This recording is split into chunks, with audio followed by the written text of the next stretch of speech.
sunshine, bunting, and murder. Welcome to Echo Files. I am your host, Walter Finch.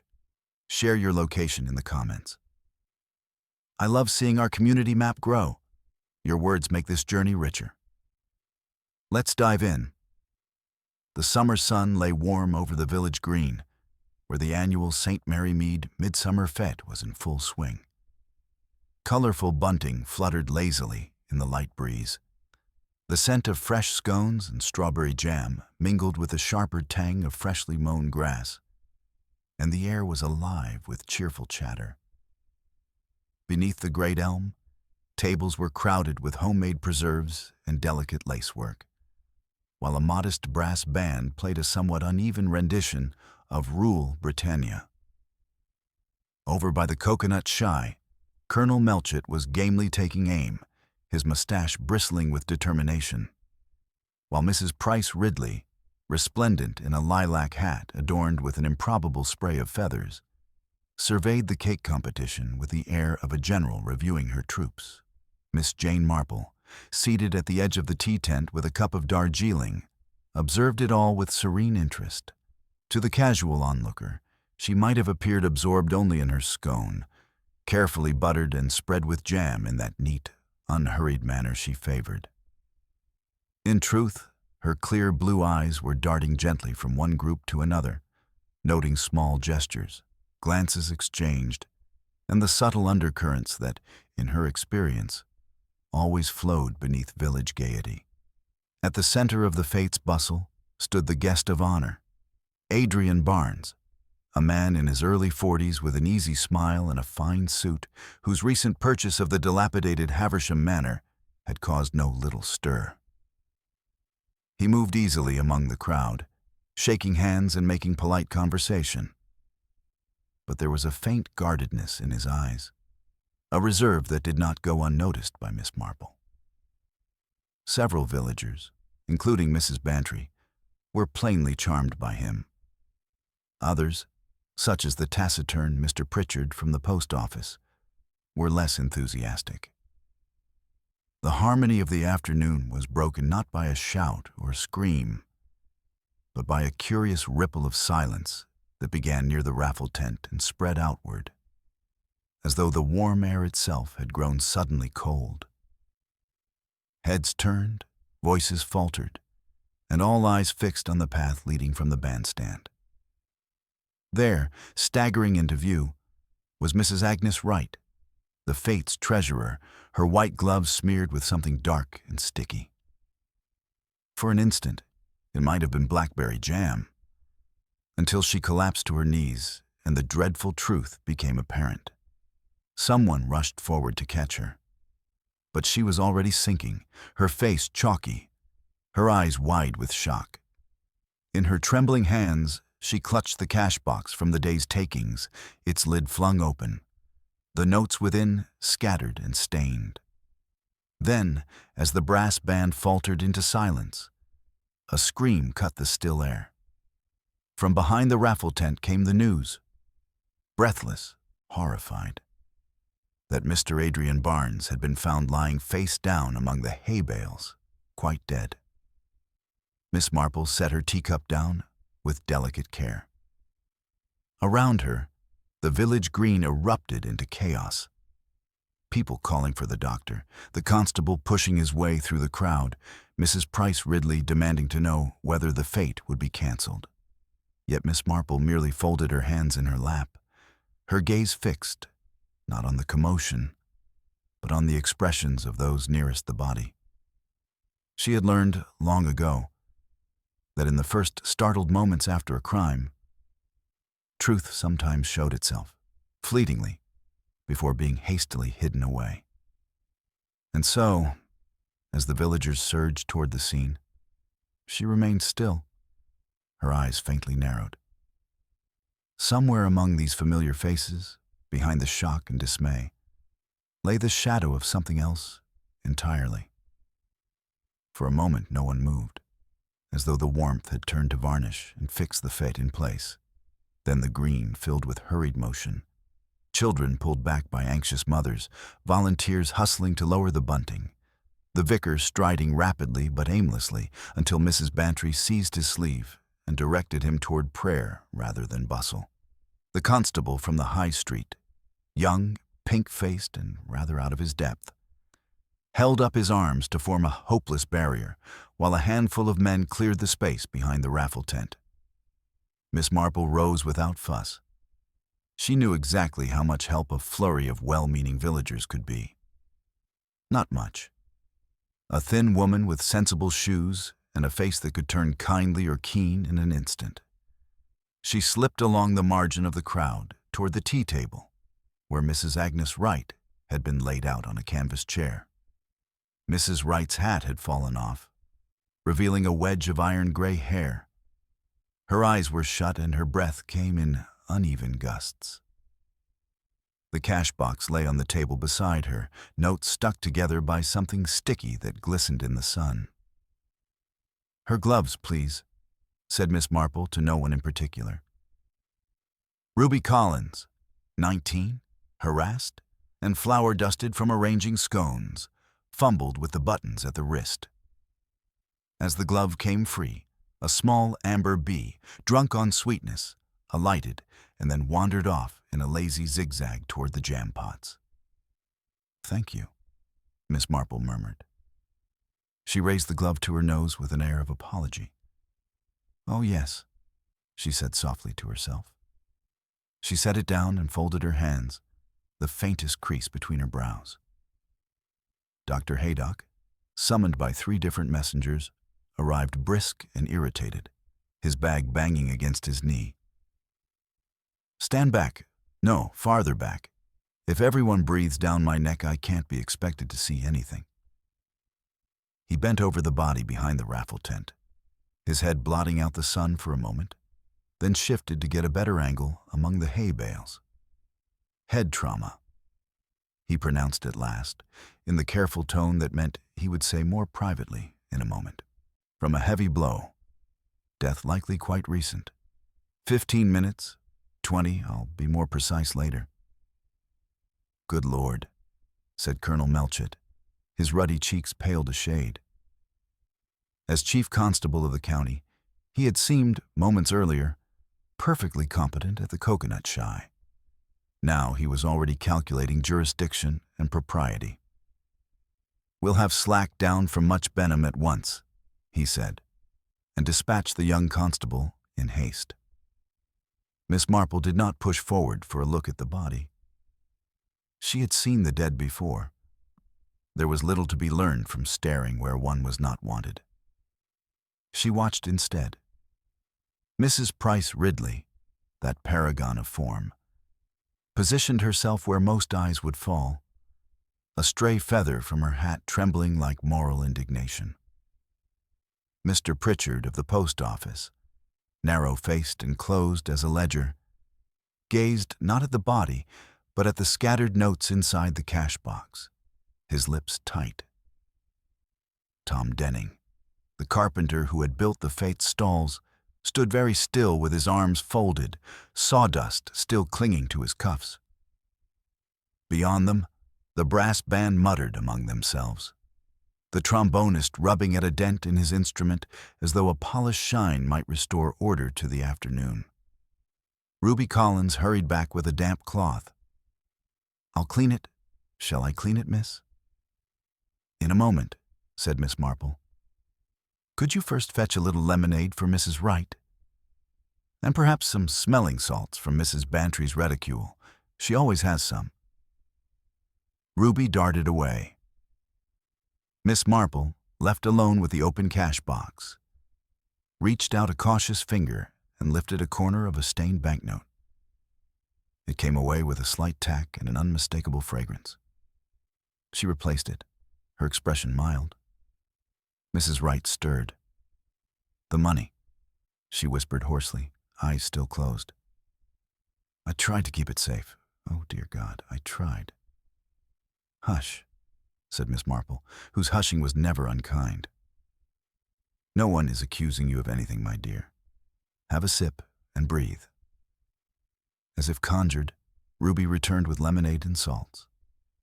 Mrs. Wright jerked and coughed at the pungent scent, then opened her eyes in bewilderment. "Adrian, Mr. Barnes," he said. Her gaze slid sideways to the cash box, and she began to tremble. "There will be time," Miss Marple said. "Finish the lemonade." Dr. Haydock appeared at her shoulder. "Well?" he said quietly, with a look that acknowledged Miss Marple's habit of seeing what other people missed. "She fainted," said Miss Marple, "and made a mess, as fainting so often will." Haydock grunted. "She's high-strung, and it's been a day. Keep her sitting. I'll need to attend to Barnes with Slack in a moment."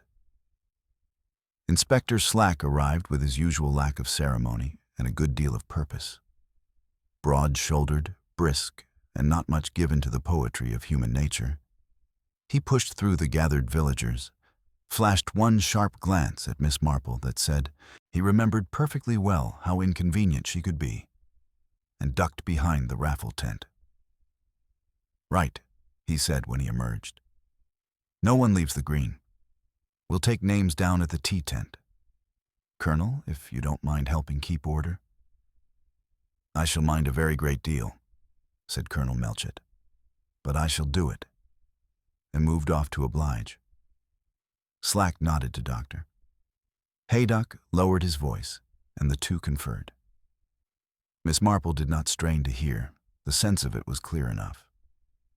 A heavy blow delivered from behind, likely with something at hand. There were tent pegs, wooden mallets for the coconut shy, and a stout length of iron used to anchor the bandstand. Slack's men would find them, and there would be fingerprints, and very possibly nothing helpful at all. "Mrs. Wright," said Slack, coming to the tea table with a notebook poised. "You're the treasurer, I gather." Mrs. Wright's lips moved. "Yes. You were with the cash box. I had it at the raffle tent. The entries, people were buying tickets, the notes." She swallowed. "Mr. Barnes came over to ask about the takings. For the Manor Roof Fund, he said. He was making himself so useful, you know." Miss Marple's eyes lowered for a fractional second. That word useful had a sort of hollow sound when it came from a certain kind of man. "And then?" Slack prompted. "I went to fetch more change from the committee tin," said Mrs. Wright. "Ruby, sweet girl, was pouring tea. I left the box for only a minute, 2 at the utmost. When I came back, it had been moved. Someone called to me from behind the tent. I thought it was Mr. Barnes, his voice. Oh, I can't be sure. And then—" Her face was suddenly ghastly. "Then I saw him, and I suppose I screamed, and the box fell and the note stuck. Oh, please, Inspector, I didn't take anything. I wouldn't know how." "No one's saying you did," said Slack, though his pencil paused. "We'll count it later." He looked at Miss Marple, who was smoothing the edge of the tablecloth with 2 fingers. "You've something to add, Miss Marple?" "Only a trifle," said Miss Marple, eyes mild. "When a thing is sticky and attracts bees, it is usually jam, don't you find? Not blood. Blackberry, perhaps, if one may guess by color. Though the Fête's jam this year is rather heavy on the strawberry. Blood, I think, has an altogether different smell." Mrs. Wright made a strangled sound. "Jam? But then why are my gloves?" "Because someone fumbled, dear," said Miss Marple gently. "Or wished it to appear that you had fumbled. There is a very great difference." Slack looked as though he would have liked to object, but the bee had returned, quite contentedly, to sample a dot of sweetness on the glove cuff. He shut his notebook with a snap. "Right. We'll secure the food tables and the cash. No one touches anything until we've had a—" "Look, Inspector," said Miss Marple. "Forgive me. Only one thought. If Mr. Barnes came to ask after the takings for the roof fund, might there be a note of that in your records, Mrs. Wright? A list or a balance sheet?" Mrs. Wright brought a hand to her brow. "The ledger," she said faintly. "I had it here, oh heavens." She fumbled at the table, then at her bag. "It isn't, I can't." Miss Marple's gaze drifted to the corner of the raffle tent. On the trampled grass lay a sliver of paper, torn against the grain in the way that suggests a page wrenched out rather than neatly removed. She did not move toward it. She merely let her eyes rest there long enough that Inspector Slack, who was not unobservant, followed the glance. He bent, pinched the scrap gingerly between two blunt fingers. "Figures," he said, straightening. "Pounds, shillings, and something blotted." He glanced at Miss Marple with a wariness that was half-reluctant respect. Behind them, a thin wail rose from near the bandstand. Mrs. Price Ridley's maid, a mouse of a woman, was in tears. Mrs. Price Ridley herself rigid with horror. "My brooch," she cried. "The Georgian topaz for the raffle, gone from the display. It was to have been the grand prize." She fixed Slack with a glare that could have curdled cream. "And you allow thieves to run free." "The only thing running free," said Slack, "is your voice, madam." But his eyes sharpened.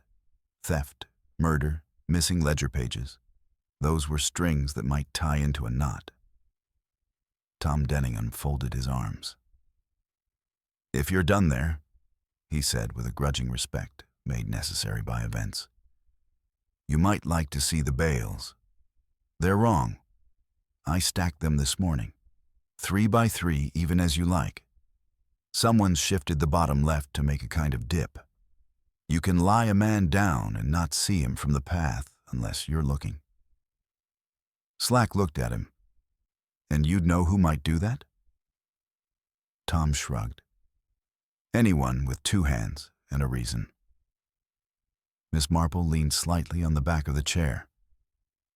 "Reasons are often simpler than we suppose," she said, apparently to herself. "A quick hiding place, the impulse to make a thing neat, or the desire to move what is inconveniently seen."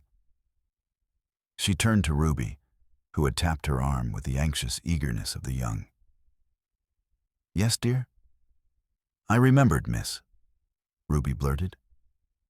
"Mr. Barnes. He asked for a pen. He said he wanted to note the totals so he could mention them in his speech by the bandstand.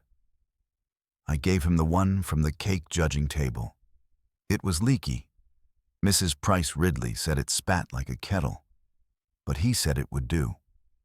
Inspector Slack's eyes moved to the torn scrap again, and to the short trail of inky dots on the grass that led, only a yard or two, but unmistakably, from the tea table toward the back of the raffle tent.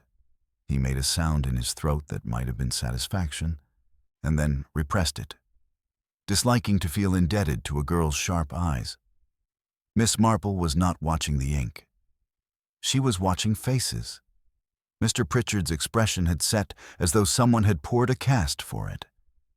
Mrs. Price Ridley burned with outrage, but her outrage was not fear. Tom Denning's stillness had the weight of thought, not panic.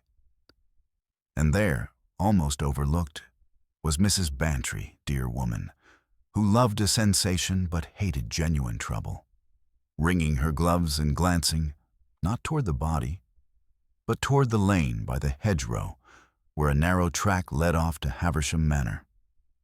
In that glance was a small, reluctant understanding that what had happened behind the raffle tent did not end behind the raffle tent at all. Colonel Melchett returned with news that the green had been cordoned, the band excused, and the schoolroom made ready for statements. "We'll have everyone in turn," Slack said. "Start with committee members. Then—" He jerked his head to where the hay bales sat in uneasy angles. "Then we'll take the shy gear apart piece by piece." Miss Marple, who knew when she would be in the way and when she would not, prepared to depart to the side of the tea tent. Ruby darted after her. "Miss, do you think it was a robbery? For the brooch, I mean. And Mr. Barnes, did he try to stop them?" Miss Marple patted the girl's hand. Robberies are sometimes very convenient, she said, especially when they provide a story everyone already understands. But stories are only useful until they are compared with people. People are much more stubborn things. Ruby looked blank, then thoughtful. He was kind to me, she said. Mr. Barnes. He said Haversham Manor would need staff when it was ready. He said I could learn to be a hostess. Kindness is a broad word, said Miss Marple, with no reproach in it. It can mean opportunity, or it can mean an acquaintance with what a young girl wants to hear. Ruby's mouth opened and closed, and then she nodded slowly. The wind shifted, and the scent of strawberries gave way to the sharper tang of trampled grass and the faint oil of brass instruments being packed away. Miss Marple felt the day itself tilt, ever so slightly, into seriousness. A man had died. A tidy ledger had not remained tidy. And between those two facts ran a thread that would not break simply because the village wanted its fate back. She looked once more at Mrs. Wright, who now sat very straight as though sheer spine might keep disgrace at bay. At Inspector Slack, already collecting stories like shells on a beach. At Colonel Melchet, who would prefer clean lines between law and life. And at the lane, green as a serpent, that curved toward Haversham Manor and the pleasant promises of a new owner. There was, she thought, a thing that would need doing before tea went entirely cold. She stepped out of the crush, and with the unhurried, almost invisible pace of a woman who has all the time in the world, walked toward the hedgerow track. If a man had planned a speech in the bandstand, and then instead found himself behind the raffle tent with ink on his fingers and figures on a torn scrap, he had likely forgotten something in the interval between intention and death. People did when they were surprised. They left behind little evidences, no more than a pressed leaf in a book, a scuffed heel, a pen without a cap. Miss Marple's eyes drifted over the grass. A few yards along the lane, in the shadow where mint grew wild against the ditch, something caught the light. A small metal pen cap, round and cheap, with the faintest trace of black around its rim. She did not pick it up. She looked at it as one might look at a robin, to see if it would hop closer. Then she lifted her head at the sound of someone approaching. Quiet feet, cautious breathing, and smiled as though she had merely come to admire the hedgerow roses. "Good afternoon," she said, her voice kind and colorless. "A dreadful business, isn't it?" There was a pause, and then a voice answered, friendly and careful. "Yes, Miss Marple. Dreadful." The speaker stepped into view and managed a smile that would have charmed anyone who did not notice how long it took to arrive at the eyes. "Indeed," said Miss Marple, looking at the pen cap as if it were nothing at all. One wonders, in a muddle, how many small things get dropped. She folded her hands. "And who remembers to come back for them?" Miss Marple allowed her gaze to drift back toward the green, where Inspector Slack's voice could be heard barking instructions. The speaker beside her, a tall man in a pale summer jacket, shifted his weight and glanced in the same direction. The faintest tightness lingered in his jaw, though his smile stayed politely in place. "You were on your way somewhere?"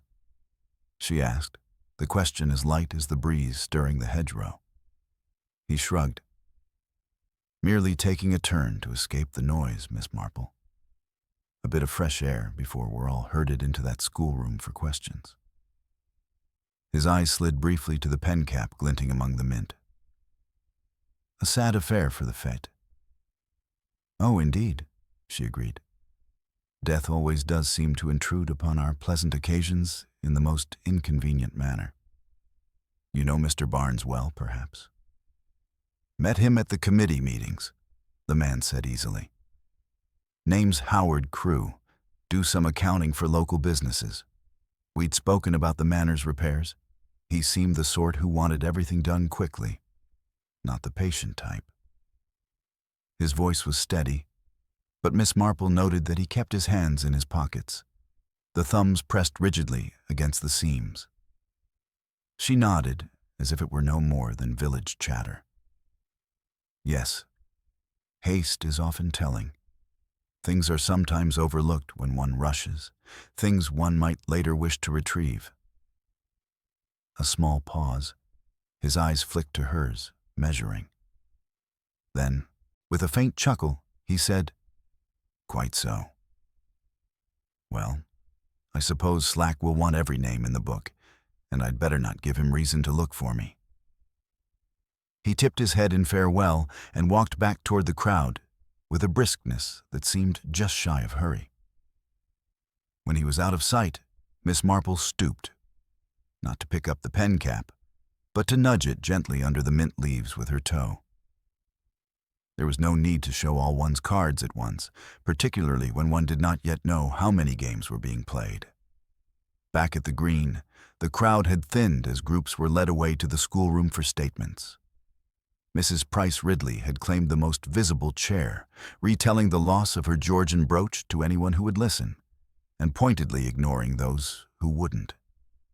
Ruby Collins flitted about with a tray of cooling tea, offering it first to Mrs. Wright, then to Tom Denning, who shook his head and muttered something about needing his hands free. Inspector Slack, hunched over the raffle table, was comparing the list of prizes with a smaller scrap of paper. He glanced up at Miss Marple's approach with the guarded courtesy of a man who had learned that she often produced information he neither wanted nor could afford to ignore. "Ah, you've been wandering," he said. "One sees more that way," she replied mildly. "Has anyone found the ledger?" He grunted. "Not yet. Whoever tore that page probably has the rest tucked away. And unless we get lucky, we won't know what they didn't want us to read. Might be the takings were higher than they ought to be. Might be nothing." Miss Marple looked at the scattered prize table. "And the brooch? Misplaced or truly gone?" "Gone. The clasp was found under the display cloth. Whoever took it knew how to undo a safety chain fast." She sipped at the tea Ruby had pressed into her hand. "It's so often the way, don't you think? That something flashy disappears to hide something quieter? A clever thief can be a very good decoy for a murderer, and vice versa." Slack gave her a sidelong glance. "You're suggesting the two are connected?" "I'm suggesting," said Miss Marple, "that the timing is interesting. Mr. Barnes was to make a speech. He had a note of the day's totals, probably with certain other figures. And now that paper is gone. At almost the same moment, the brooch is taken and the takings are spilled with jam upon them. It's a good deal of confusion for one fate." Slack rubbed at his chin. "You're saying someone wanted confusion." "Confusion is useful when one wishes to slip away," Miss Marple replied. "Or when one wishes people to see something and think it means one thing, when in fact it means another." Before Slack could press her further, Colonel Melchett appeared, holding a small, torn envelope between his fingers. "Found this by the hay bales," he said. "Addressed to Mr. Barnes at Haversham Manor. Postmark from 2 days ago. Looks like it was opened in a tearing hurry, half the flaps gone." Slack took it and peered inside. "Empty." Miss Marple accepted it briefly, running a fingertip over the faint ridge of handwriting still visible where a fountain pen had pressed through paper. "A woman's hand," she said absently. "Neat, but with a touch of impatience. See how the downstrokes have blotted slightly. Someone wrote quickly and on good quality stationery." Melchett frowned. "We'll check the post office, see who sent it." "Of course," Miss Marple said. She handed it back, but her mind was already pairing the handwriting with the faces she'd seen that day. There were not so many in St. Mary Mead who wrote with expensive paper and little patience. By late afternoon, the fete ground was nearly empty. save for the constable posted at the edge and a few committee members gathering up what had not been seized for evidence. Miss Marple, walking toward the vicarage gate, saw Ruby again, arms full of bunting. "Did you know?" Ruby blurted. "Mr. Barnes was arguing with Mr. Crewe the other night, at the Red Hart? My cousin said they were talking about money and it got a bit sharp. The landlord told them to keep it down." "Did he indeed?" Miss Marple asked, as if surprised. "Yes. Mr. Crewe left first, and Mr. Barnes stayed and had another drink. My cousin said he looked like a man who'd won something, or thought he had." "That's very helpful, dear," Miss Marple said, smiling gently. "Though sometimes people look pleased when they've only convinced themselves of a thing." Ruby frowned at this, not quite sure what it meant, and trotted off with her bunting. Miss Marple turned down the lane toward her cottage, the low hum of the Fête's dismantling fading behind her. She had a habit, when walking alone, of sorting facts into two piles, those that were agreed upon and those that were merely believed. In the agreed-upon pile she had Adrian Barnes dead from a blow to the head, Mrs. Wright in possession of the cash box with jam-stained gloves, a Georgian brooch missing, a page torn from the Fête's ledger, and an opened envelope found by the body. In the believed pile were: Barnes had intended to make a speech about the takings.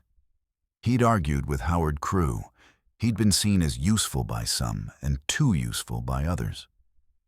And at least one person had returned to the scene to recover something. By the time she reached her gate, she had moved one item from belief to fact. The pen cap by the hedgerow belonged to the leaky pen Ruby had described, and its absence suggested Barnes had been writing very near where he died. Inside, she set her hat on the stand and sat by the window, watching the evening light slant across the lane. She thought about the brooch's clasp under the cloth. One undid a clasp before taking the brooch. That was obvious. But to leave the clasp behind, was that carelessness or intent?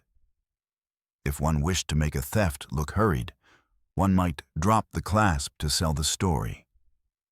And who would know exactly how to open such a clasp without breaking it? Someone familiar with fine jewelry, perhaps.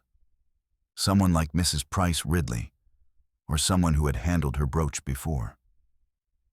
The clock chimed the half-hour, and Miss Marple rose to put the kettle on. Before it boiled, there was a brisk rap at her door. Dr. Haydock stood there, his coat collar turned up. "Thought you'd like to know," he said without preamble. "Barnes's time of death fits with what I said, quarter hour before he was found. And I'll add this. There was ink on his right hand, quite a lot for a man who'd been hit from behind." Miss Marple's eyes brightened, almost imperceptibly. "Ink," she repeated. "Yes, I had thought so." "Then you also might think this. A man about to make a speech, scribbling some figures, gets interrupted, turns to face someone, and is struck before he can put his papers away. That's my guess." "It's a very sound guess," she said, pouring him tea. "Though I might wonder why, if, interrupted mid-writing, the page was torn and taken." Haydock sipped and frowned. Maybe the killer didn't want the figures seen. Or, said Miss Marple, didn't want what else was on the page seen. Haydock glanced at her over the rim of the cup. "You've something in mind?" "Not yet," she said. "But I suspect we are not dealing with a simple case of greed." He set the cup down and prepared to leave. "Slack will be here in the morning to go over statements. You might want to be there." "I think I should," Miss Marple replied. After he had gone, she stood by the hearth, listening to the faint tick of the clock. A man dead, a brooch gone, a ledger missing a page, and a pen cap dropped in the lane. Each might be its own puzzle, but her instinct told her they were all pieces of the same picture. And if she was right, the picture had less to do with fete day prophets than with what those prophets might prove or disprove about certain promises made for Havisham Manor. In the deepening twilight, she could almost hear again Howard Crewe's careful tone by the hedgerow, the way his politeness wrapped around each word like brown paper tied with string. She had known such men before, tidy packages hiding unpleasant contents. The string would come loose soon enough. It always did. The following morning broke pale and cool, a faint mist curling along the edges of the village green. The fête's bright bunting had been taken down, leaving only trampled grass and a few stray paper cups scattered like remnants of a dream. From her cottage window, Miss Marple watched Inspector Slack cross the green toward the schoolroom, his coat swinging with the determined energy of a man who believed that by sheer force of questioning, he could compel the truth into the open. She decided to arrive before he became too entrenched. There was a rhythm to these things, and the first hour of any questioning often revealed more than the witnesses intended, especially when the witnesses were still adjusting to the idea that a murder had taken place at all. The schoolroom smelled faintly of chalk and beeswax polish.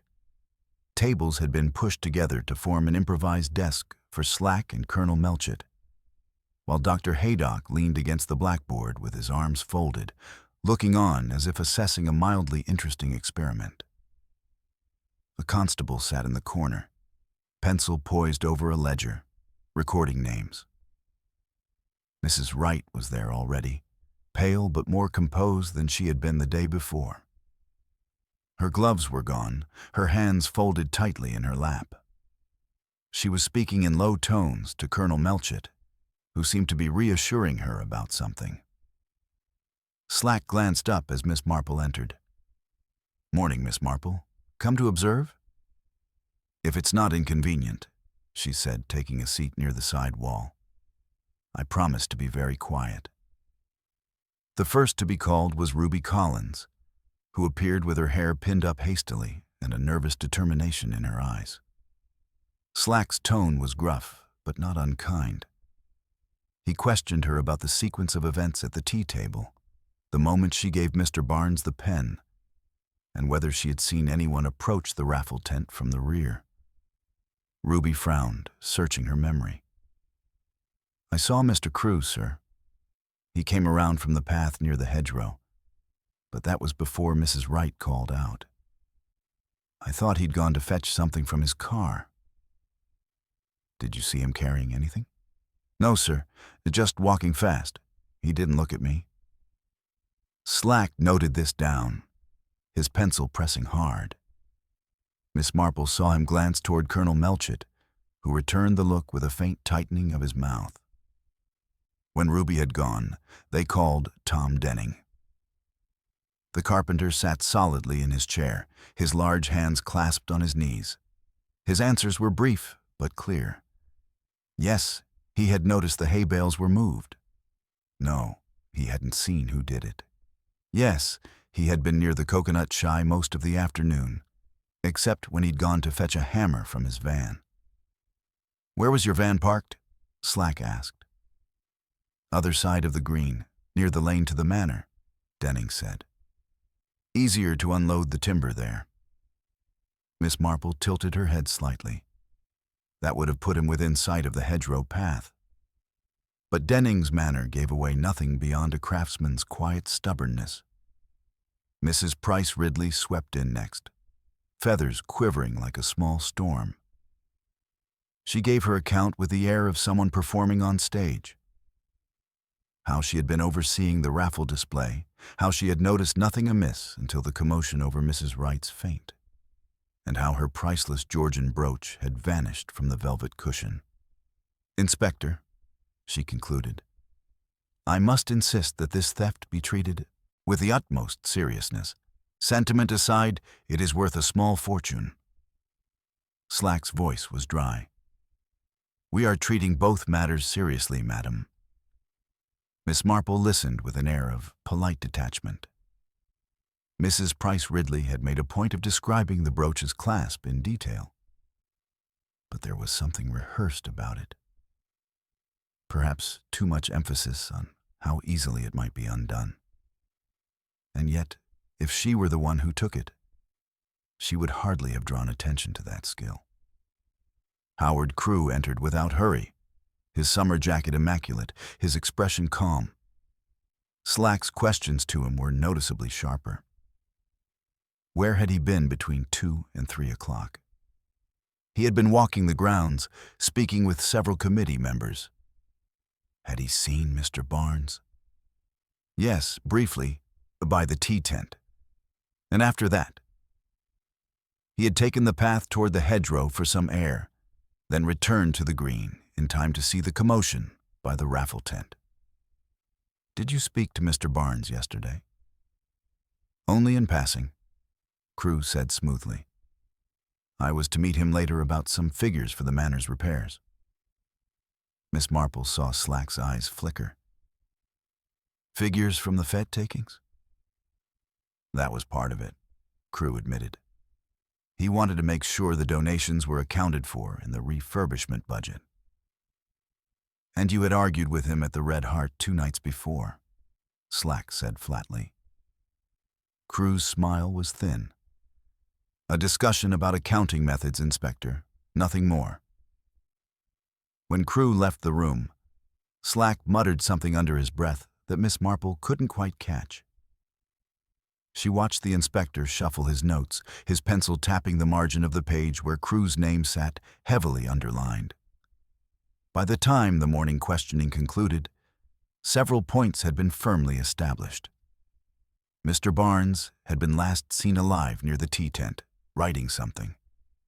The torn page from the ledger remained missing. And at least 2 people, Crewe and Denning, had been near the hedgerow path around the relevant time.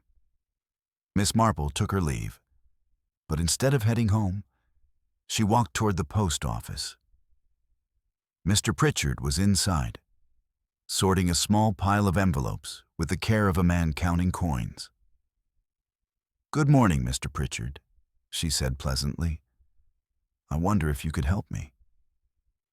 The police found an opened envelope addressed to Mr. Barnes, postmarked 2 days ago.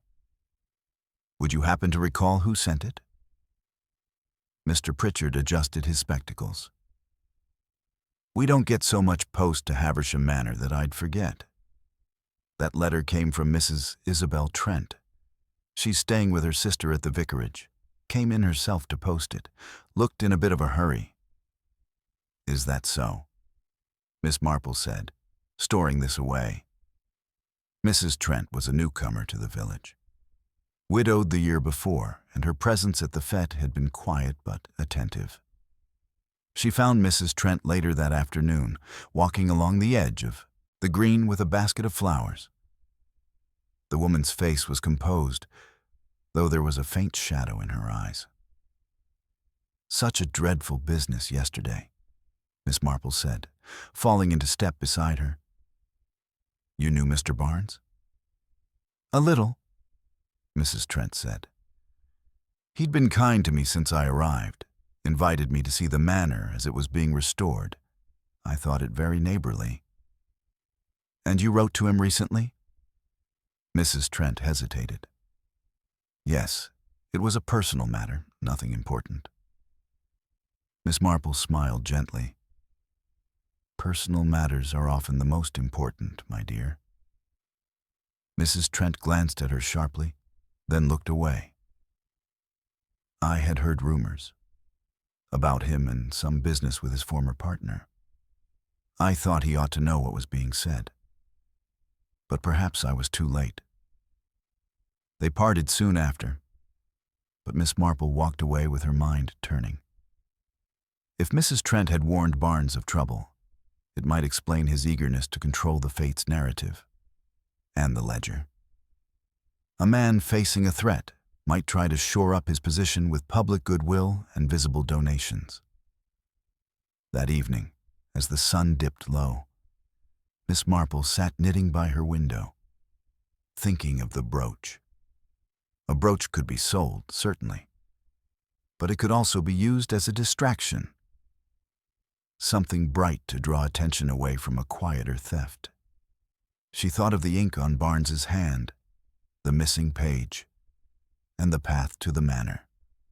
Whoever had struck him had known there was something worth taking that would not jingle in a pocket or sparkle in the sun. She laid down her knitting and wrote a short note to Inspector Slack, suggesting they meet at Haversham Manor in the morning. There was, she felt, something there that had been left untouched. Not out of oversight, but because the person who killed Adrian Barnes was confident no one would think to look for it. And that, in Miss Marple's experience, was usually where the truth lay waiting.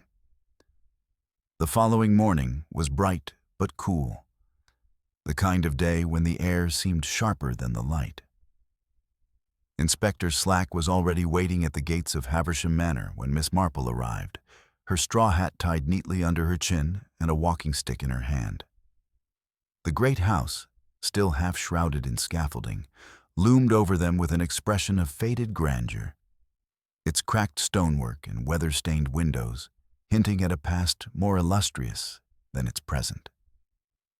Slack greeted her with a curt nod. "Thought you'd want to see for yourself? Workmen haven't been here yet this morning. Melchit's arranged for them to stay off until we've had a look." Miss Marple glanced up at the tall facade. "It's very good of you. A house is often like a person, Inspector. What it chooses to show is as telling as what it hides." They crossed the gravel drive, which was scattered with a few pale chips of stone and dust from the ongoing repairs. Inside, the air was cool and faintly musty. White dust sheets covered most of the furniture, and the echo of their footsteps made the rooms sound larger than they were. Slack led the way into a small study just off the main hall. "This was Barnes's place," he said. "Desk, filing cabinet, a few boxes from the restoration project. We've been through it, but nothing jumped out. Thought maybe you'd see something I didn't." Miss Marple moved slowly, her eyes taking in the details. The faint mark of a teacup on the desk's edge, a ledger half filled with notes on masonry costs, a blotter with a small patch of dried ink in one corner. She picked up the pen lying in its tray. "Not the leaky one," she murmured. "This one is quite serviceable." "There's more in here," Slack said, opening a cupboard. Inside were folders of receipts, estimates, and letters, mostly to and from suppliers. Miss Marple's fingers brushed over the edges until they stopped on a thin, leather-bound account book. She opened it carefully. The entries were neat, with dates and amounts, but one page near the middle had been neatly cut out with a blade. "Not torn," she observed, removed deliberately. Slack leaned over her shoulder. "Could be the same page from the fate ledger?" "Perhaps," Miss Marple said, "or perhaps an entry that would match it." She turned another page and noticed a faint transfer of ink, numbers that had bled through from the missing page onto the one beneath. They were incomplete, but legible enough to suggest a sum far larger than the fate's entire takings. "That's more than a few jars of jam could raise," Slack muttered. "Indeed," Miss Marple agreed, "which makes one wonder why it would be in the same record at all." They moved on to the dining room, which was stacked with crates of what appeared to be salvaged furniture. As Slack poked through them, Miss Marple wandered toward the long sideboard. On its surface lay a scattering of envelopes and a small, velvet-lined box. The box was empty, but the impression in the lining suggested it had once held a medal or a brooch of some kind. "This belonged to the house?" she asked. "Barnes said he found it in a storeroom," Slack replied. "Didn't think much of it." Probably something left behind by the previous owners. Miss Marple traced the outline in the velvet with a fingertip. Or perhaps something meant to be sold, once it was safely blended among the other valuables. She straightened. Has anyone asked Mrs. Price Ridley if her brooch was ever in Mr. Barnes's possession before yesterday? Slack gave her a sharp look. You think she planted the story of the theft? I think, said Miss Marple mildly, that when something disappears, one must always ask when it truly left its proper place. Upstairs, the restoration work was more evident. Stripped floors, bare plaster walls, and the smell of fresh paint in some rooms. In what had once been a bedroom, a folding table was set up as a makeshift office. Here, Miss Marple paused by a window that overlooked the lane leading back to the fete grounds. From this vantage, one could see both the hedgerow path and the far edge of the green. Not far at all, she said softly. Close enough to fetch something in minutes, if one knew it was here. Slack followed her gaze. Crewe could have made it, easy enough. Denning, too. Or anyone else who knew what they were looking for, Miss Marple said. The important question is, did they come here to fetch or to hide? They descended again, stopping in the kitchen where the flagstone floor was marked by faint muddy prints. Slack crouched to examine them. Small, he noted. Woman's shoe by the look of it, and recent. The dust from yesterday's work hasn't settled over them yet. Miss Marple glanced at the scullery door, which opened onto the back garden. And who has been here since yesterday? Only us, Melchett and Haydock, Slack replied. Then these belonged to someone who had reason to enter after the death and before the police arrived in force, Miss Marple said. Perhaps to collect or conceal something. Slack stood. I'll have them measured. Could be Mrs. Wright, Mrs. Price Ridley, Mrs. Trent. Miss Marple nodded, but said nothing. She was thinking of Mrs. Trent's quiet composure and the unopened truths in her eyes. On their way out, they passed the study again. Miss Marple paused at the desk and glanced once more at the blotter. Inspector, do you mind if I lift this? Slack obliged, revealing a faint imprint beneath, lines of handwriting pressed into the wood from paper once laid on top. Though the words were incomplete, two stood out clearly. Trent Lone. Miss Marple replaced the blotter and straightened. Well, she said, that is most enlightening. As they stepped back into the sunlight, Slack shot her a questioning look. Care to share? In due course, she replied.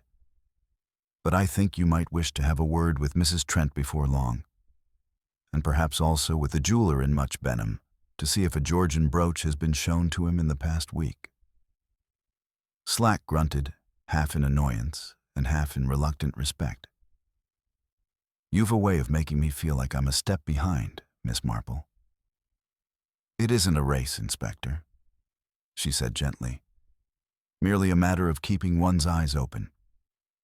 People, you know, rarely hide things as cleverly as they imagine. They parted at the manor gates, Slack heading toward the village center while Miss Marple walked back along the lane. Her mind was turning over the fragments she had gathered. A ledger missing a page, a large and unexplained sum, a woman's hurried letter, and a velvet-lined box that might once have held a brooch. She had no doubt now that Adrian Barnes's death was tied to more than the takings from the fete. Somewhere in the muddle of village gossip, misplaced, jewelry and ink-stained pages lay the truth. And the truth, she suspected, would show that the murder had been planned with far greater precision than most realized. And if she was right, the person who had planned it was already beginning to realize that Miss Marple was, quietly and without fuss, closing the circle around them. That afternoon, The village green seemed strangely subdued. The bunting and stalls were gone, but faint traces of the fete remained. Flattened grass where the hay bales had stood, a smudge of jam on the trestle table that no one had bothered to scrub, a scattering of raffle tickets caught in the hedgerow. Miss Marple crossed it without hurry, her eyes taking in the small things the others ignored. People avoided the center, as if the memory of Barnes's body still lingered there, and conversations hushed whenever Inspector Slack passed by. She found Mrs. Trent in the vicarage garden, trimming roses with steady hands. The widow looked up as Miss Marple approached, her face calm but not exactly welcoming. "I was just admiring how well these have come on," Miss Marple said, pausing by the flower bed. "Though I suppose you have the advantage of good soil here. Roses aren't difficult if you know what they need," Mrs. Trent replied, snipping a spent bloom. "It's the same with people," Miss Marple observed. "They thrive or wither depending on the conditions, and sometimes they find themselves tangled among thorns before they realize it." Mrs. Trent gave a faint smile. "You've a talent for turning the simplest remark into something pointed, Miss Marple." "I've lived a long time," she said mildly. "One hears things. For instance, that you wrote to Mr. Barnes just before his death. The envelope was found by his body." The Shears paused. "I told you. It was a warning. I'd heard rumors about him. I thought he should know." "Yes," Miss Marple said. "But you see, what interests me is that you did not simply speak to him at the fete. You wrote in haste. That suggests you wish to have the words recorded in a form that might later be shown to others, or perhaps to protect yourself." Mrs. Trent set the Shears down. "What exactly are you implying?" "That your connection to Mr. Barnes may have been more complicated than a neighborly acquaintance," Miss Marple replied, "and that your name in his private notes, next to the word loan, was not there by accident."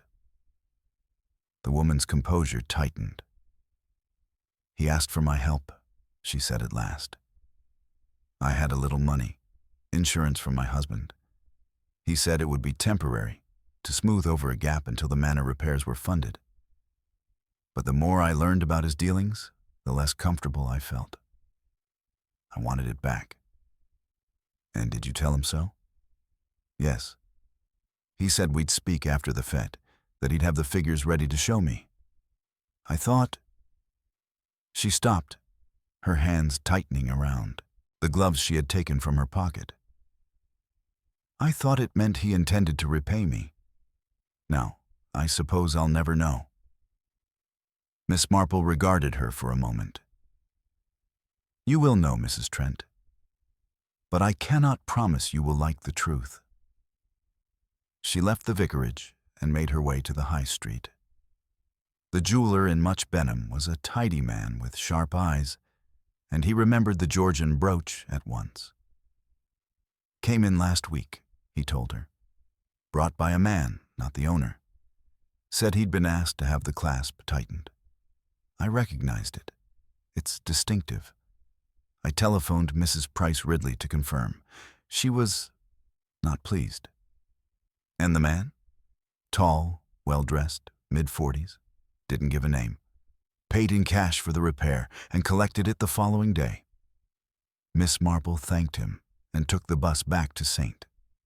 Mary Mead, her thoughts knitting themselves into a pattern. If the brooch had been out of Mrs. Price Ridley's possession before the fete, it's theft. There was nothing more than theater. A diversion.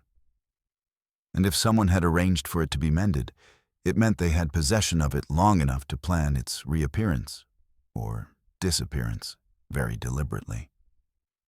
She found Inspector Slack at the schoolroom, elbow-deep in witness statements. He listened without interrupting as she told him what the jeweler had said. "So, you're saying the brooch theft was staged?" he asked. "I'm saying," Miss Marple replied, that Mrs. Price Ridley's story is not the whole truth. Whether she was complicit or merely careless remains to be seen. But a staged theft during the fête would have kept everyone's eyes fixed on the prize table, long enough for something else to be taken elsewhere. The ledger page, Slack said grimly. Or something from Mr. Barnes himself, Miss Marple said. If he had a written agreement with Mrs. Trent or anyone else, it might have been in his pocket when he went behind the raffle tent. Remove the man, remove the paper, create a noisy distraction, and you have time to vanish without being noticed. Slack tapped his pencil against the table. It's beginning to make sense, but we still don't know who swung the blow. Perhaps, Miss Marple said softly, because we have been thinking of it as the main act, rather than the cover for another. Later that evening, she walked past Haversham Manor again. The scaffolding cast long shadows across the gravel, and in one of the upper windows she saw movement. A curtain twitching, then stillness. She stood for a moment, listening. Somewhere inside, a door shut quietly. The next morning she returned with a small basket of scones and a perfectly innocent expression. The workmen were back on site, but she asked for Mr. Crewe, explaining that she had brought something for him after his trying day yesterday. He met her in the hall, smiling politely, though his eyes flickered toward the basket as if expecting something other than scones. You've been very involved in the manor's restoration, Miss Marple said as he showed her into the study. Such an undertaking must require careful accounting. It does, he agreed. Barnes relied on me for that. So I understand. And you argued with him over methods, you said. Crewe's smile did not falter. Disagreements are part of business. But I can assure you, Miss Marple, I had no quarrel worth killing over. She set the basket on the desk, her eyes drifting to the blotter. Funny thing about paper, she said lightly. It tells its own story, even when it's gone. Ink bleeding through, imprints on the desk. One can see names, sums, even the word loan. For the first time, Crewe's smile thinned. You've been looking through things, I take it? Oh, I only notice, Miss Marple said. It's a habit. For instance, I noticed that someone returned to the manor after the fête, when the workmen were gone. They came in through the scullery door, left small footprints. Crewe leaned back in his chair. You think those were mine? I think, she said, that whoever made them knew exactly where to go and what to collect, and that they also knew a stage theft on the green would keep the village distracted. He was silent for a long moment. Barnes wasn't a saint, he said finally. He had debts, obligations he couldn't meet. He'd been using the restoration fund to cover them, and the fête's takings were just another source to him. I told him it had to stop. He laughed. Said I wouldn't dare expose him. Too much of my own reputation tied up with the manor project. So you decided to protect yourself? His eyes were steady on hers. I decided to get back what I could before he ruined the whole thing. The ledger page proved what he was doing. I meant to confront him with it privately. But when I reached the tent, he was already suspicious. Tried to leave with the paper. We struggled. He went down. I didn't mean. He stopped, then smiled faintly. But I suppose that won't matter to the police. Miss Marple regarded him gently, as though she had merely been listening to a neighbor confess to overwatering his roses. No, she said. It rarely does.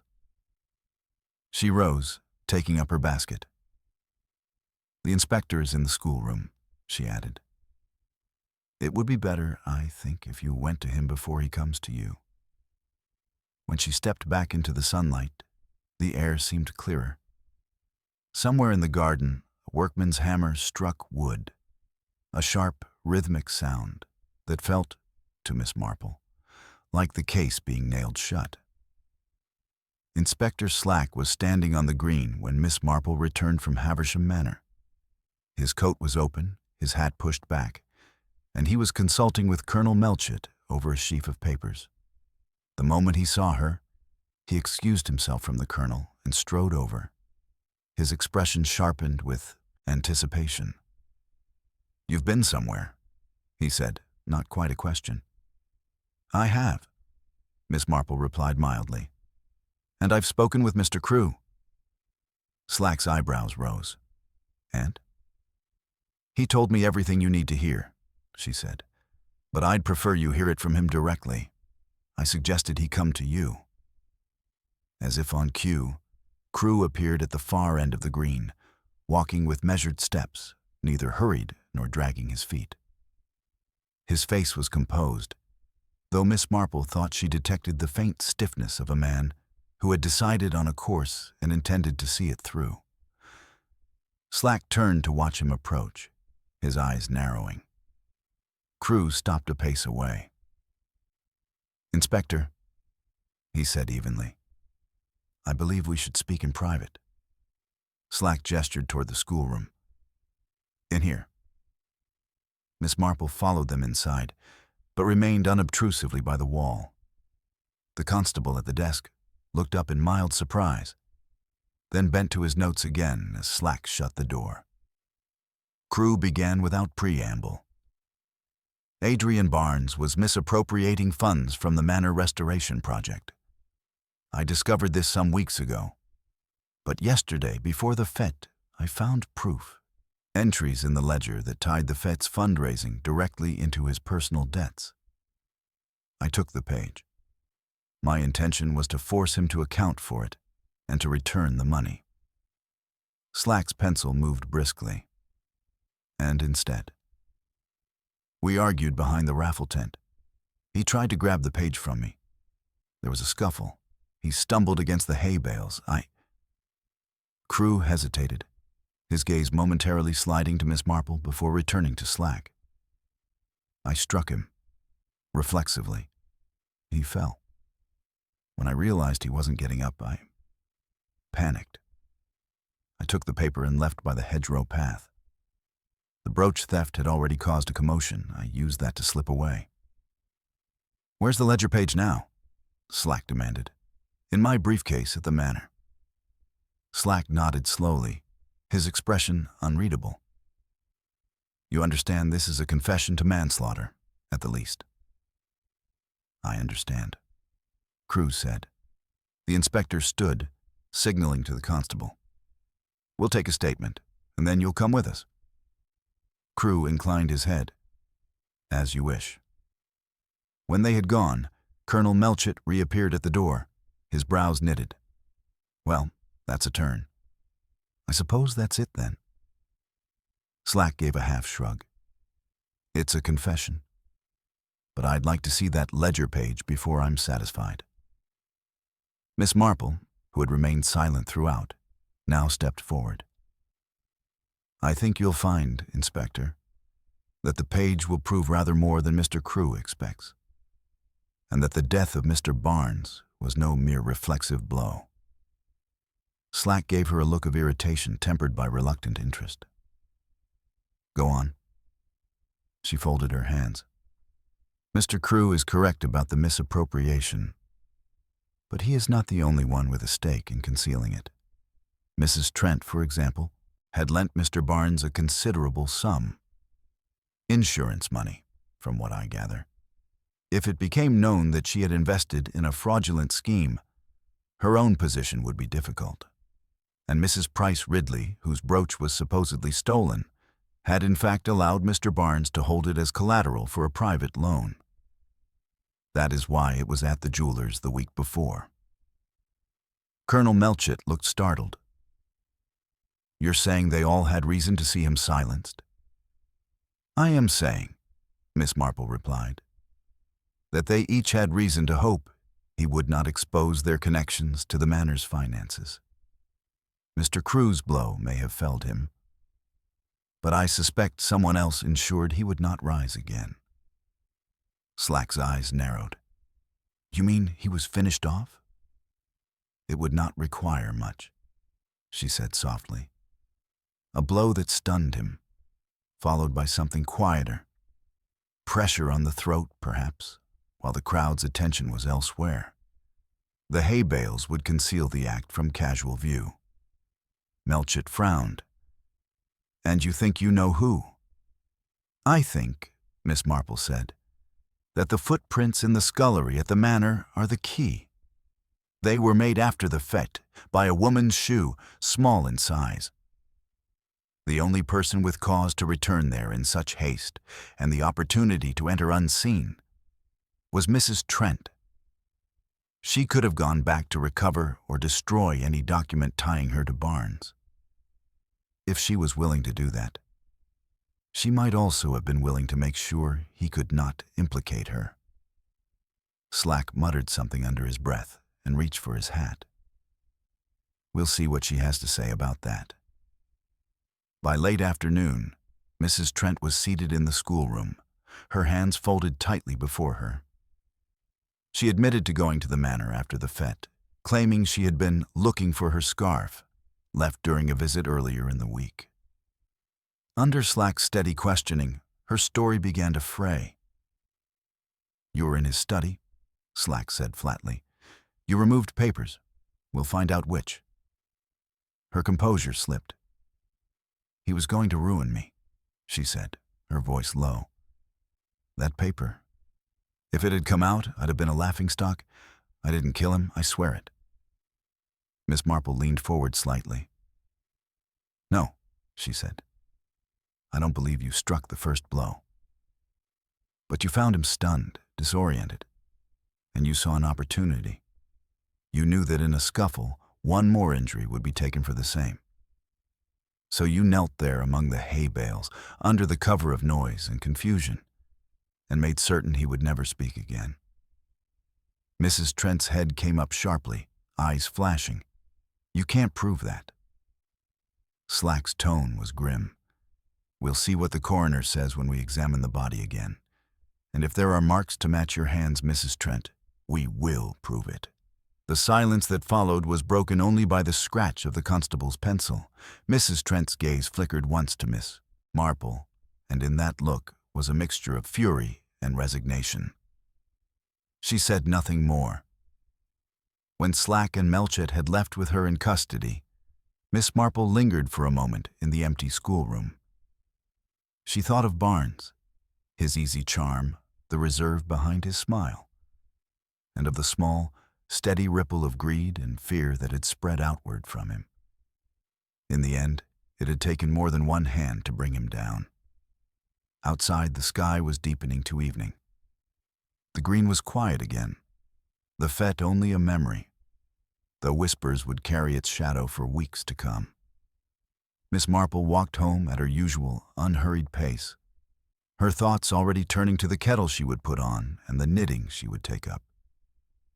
For she knew, as she always had, that human nature was a pattern endlessly repeated, a tangle of petty vanities, secret shames, and sudden, dangerous opportunity.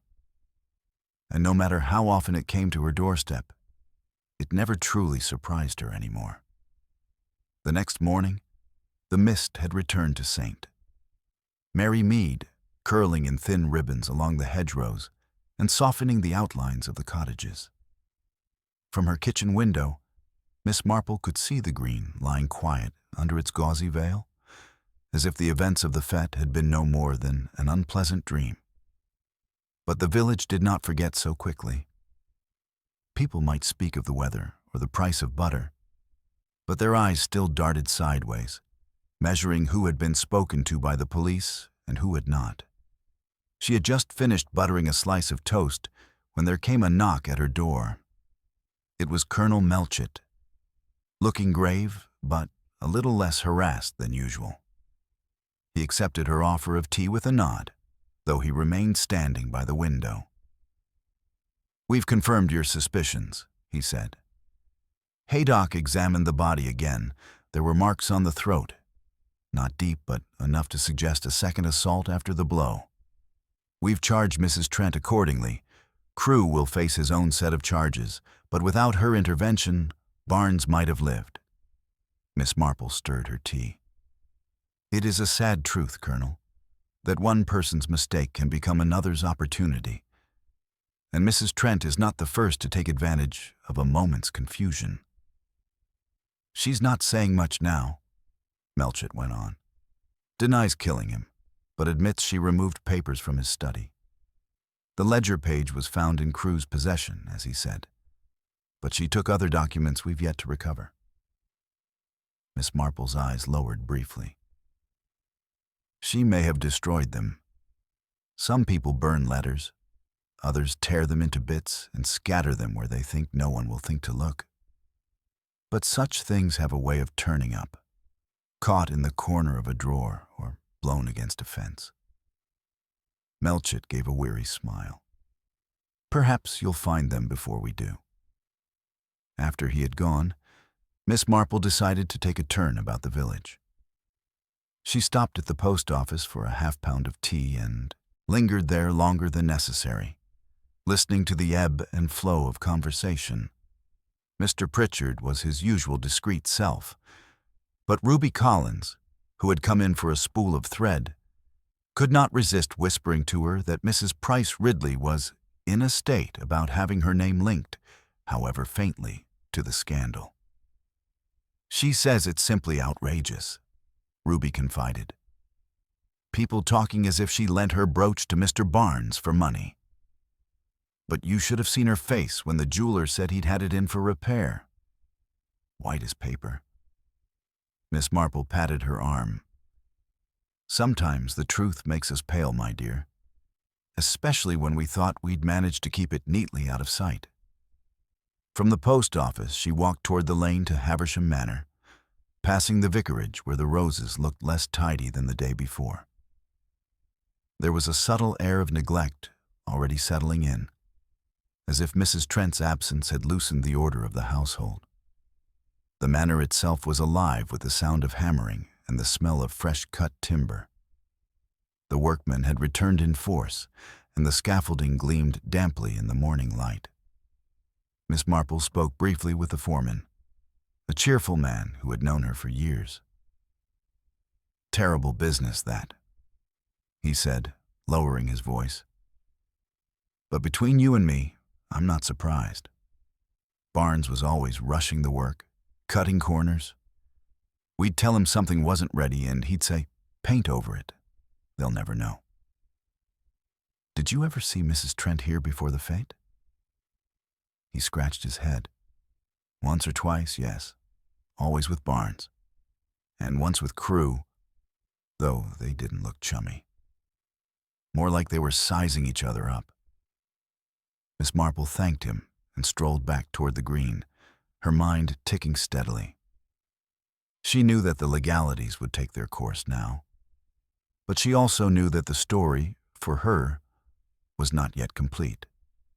There was still the question of what exactly Mrs. Trent had taken from the study, and whether Crewe's ledger page was the only proof of Barnes's manipulations. In the afternoon, she called upon Mrs. Price Ridley, who received her in a sitting room so full of potpourri that the air seemed to quiver with the scent of dried roses. The lady was all polite outrage, her sentences bristling with emphasis. To suggest that I would lend my brooch to that man as collateral is an insult, Miss Marple. The very idea. Yes, I sent it for repair, but that was entirely coincidental. The clasp had been loose for months. Of course, my dear, Miss Marple said soothingly. It is merely unfortunate that the timing led some to misinterpret. Mrs. Price Ridley sniffed. Misinterpretation is the bane of this village. One can hardly breathe without someone constructing a scandal from it. Miss Marple let her talk, offering a few gentle nods and murmurs at the right intervals. By the time she left, she had learned nothing new in substance, but she had confirmed a suspicion. Mrs. Price Ridley's distress was less about the brooch and more about her name being linked with money lending, a subject she clearly wished to avoid. That evening, as she sat by the fire with her knitting, Miss Marple reflected on the threads of the case. Barnes's death had been the result of greed, yes, but also of fear. Fear of exposure, fear of loss, fear of the collapse of carefully constructed facades. Crewe's fear had driven him to confrontation, Mrs. Trent's to silence a man who might ruin her, Mrs. Price Ridley's to distance herself from any whiff of impropriety. Even Mrs. Wright, poor soul, had been caught in the web, her faint on the green serving as an unintentional smokescreen for the crime. The village, she thought, would eventually fold the whole affair into its history, just as it had with past scandals. In a few months, the story would be polished into a cautionary tale told over tea. The Midsummer Fête that ended in murder. The wealthy newcomer undone by his own schemes, the genteel widow whose roses bloomed while her conscience withered. But the real truth, the exact sequence of greed, desperation, and chance that had led to the hay bales behind the raffle tent, would be known only to those who had been closest to it. And even they, perhaps, would choose to remember it differently. 2 days later, Colonel Melchett called again, this time with Inspector Slack in tow. They were both in better humor. The ledger page had proved decisive, showing in Crewe's own careful figures how Barnes had been diverting funds. Mrs. Trent had been charged with murder, Crewe with theft and assault. Messy business, Slack said, though there was a note of satisfaction in his voice. But clean enough now. You've done it again, Miss Marple? She smiled modestly. I have done nothing, Inspector, but notice what others overlooked. It was all quite obvious, once one considered who had the opportunity at the precise moment and the most to lose if Mr. Barnes spoke out. Slack chuckled. Obvious to you, maybe? When they had gone, Miss Marple poured herself a fresh cup of tea and looked out over the garden. The mist was lifting, the outlines of the village sharpening in the late afternoon light. Somewhere, a child's laughter carried across the green, clear and untroubled. She thought again of the hay bales, the scent of strawberries and trampled grass, the faint buzzing of bees around a smear of jam. How quickly a scene of gaiety could shift into one of violence, and how easily a single moment could change the course of several lives. And yet, she reflected, that was the nature of the world. Joy and danger, innocence and guilt, forever intertwined in the smallest of places. Satisfied that the matter was, at least officially, settled, Miss Marple returned to her knitting. The village would go on. There would be other fêtes, other quarrels, other secrets folded neatly beneath the surface. And when the next trouble came, because it always did, she would be there, quietly watching, ready to see the truth where others saw only the mask. 2 weeks passed, and the green began to look itself again. The trampled patches had recovered, the bunting was back in its storage box at the vicarage, and the air smelled of mown grass rather than spilled lemonade and jam. Yet beneath the calm surface, St. Mary Mead was still humming with the quiet aftermath of the Midsummer Fête. People did not easily forget a murder, especially one that had happened under their very noses. Miss Marple noticed it in the way conversations shifted when she entered a shop, or how glances were exchanged over a queue at the post office. Most of the village seemed to agree that justice had been done. Mrs. Trent behind bars, Mr. Crewe awaiting trial. But there were some who held to the belief that things had not been quite so simple. That morning she was clipping dead blooms from the hydrangea bush when Ruby Collins appeared at her gate, looking pink-cheeked and eager. Miss, she began in a rush, I don't know if I ought to tell you, but, well, it seemed odd to me. And you do notice things. Miss Marple smiled faintly. Come in, my dear. A cup of tea always helps untangle whether something ought to be said. Once seated at the kitchen table, Ruby leaned forward. It's about Mrs. Wright. She's been different since the fete. Jumpy, like she's afraid someone's going to accuse her again. And the other day, I saw her at the bus stop with a packet of papers, looked like accounts, and she hid them quick when she saw me. Miss Marple's eyes stayed mild, but her mind sharpened. Did you happen to notice if they were fete committee papers? I think so. I only glimpsed them. But the cover looked like the one Mrs. Bantry uses for the committee minutes. Interesting, Miss Marple murmured. Very interesting indeed. Later that day, she called upon Mrs. Wright, ostensibly to return a library book. The treasurer was pale and distracted, her tea poured with a slight tremor in her hands. Miss Marple chatted about nothing in particular until Mrs. Wright began to relax. Then she said quite casually, I suppose all the fete accounts are in order now. It must be a relief to have the matter closed. Mrs. Wright's teacup paused halfway to her lips. Oh, yes, quite in order. I, just have a few receipts to file. Miss Marple tilted her head. You know, dear, I always find it safest to keep such things where they can be seen. Hidden papers have a way of making people think the worst. Mrs. Wright's eyes darted away. Of course. I'll see to it. As Miss Marple left, she was certain that those few receipts were more significant than Mrs. Wright cared to admit.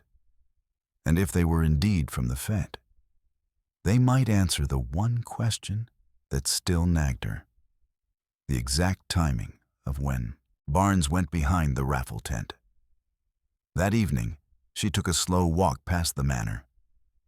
Workmen were packing up for the day, their voices echoing faintly in the courtyard.